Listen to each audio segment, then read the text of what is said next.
கிறிஸ்துவின் நாமத்தினாலே உங்களுக்கு சமாதானம் உண்டாவதாக. இன்றைக்கு எசேக்கியேல் 37 அதிகாரம் 14 வசனத்தில், என் ஆவியை உங்களுக்குள்ளாக வைப்பேன், நீங்கள் உயிரடைவீர்கள் என்கிற வேதத்தின் வார்த்தை நாம் பார்க்கிறோம். ஆம், ஆவியிலே நொந்து போனவர்களாக, தொய்ந்து போனவர்களாக, ஏறக்குறைய மரித்தவர்களாக இருந்த ஜனங்களுக்கு கர்த்தருடைய வார்த்தை வருகிறது. என்னுடைய ஆவியை உங்களுக்குள்ளாக வைப்பேன், நீங்கள் உயிரடைவீர்கள். அப்பொழுது கர்த்தருடைய ஆவி அந்த எசேக்கியேல் தீர்க்க தரிசனத்தின் மூலமாக சொல்லப்பட்டபடியே வந்தது. ஜனங்கள் உயிரடைந்தார்கள் என்று நாம் வரலாற்றில் நாம் பார்க்கிறோம்.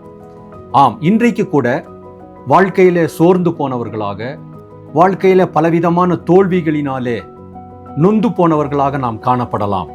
ஆனால் கர்த்தருடைய ஆவி நமக்குள்ளாக வைக்கப்படுகிறது. அவர் நம்மை தேற்றுவார், நம்மை பலப்படுத்துவார். நொறுங்குண்ட நம்முடைய இருதயத்தை அவர் திரும்பவுமாக கட்டி இணைத்து நம்மை பலப்படுத்துவார். நாம் உயிரடைவோம். தேவன் தாமே இந்த வசனத்தை நமக்கு ஆசீர்வாதமாக்கி தருவாராக.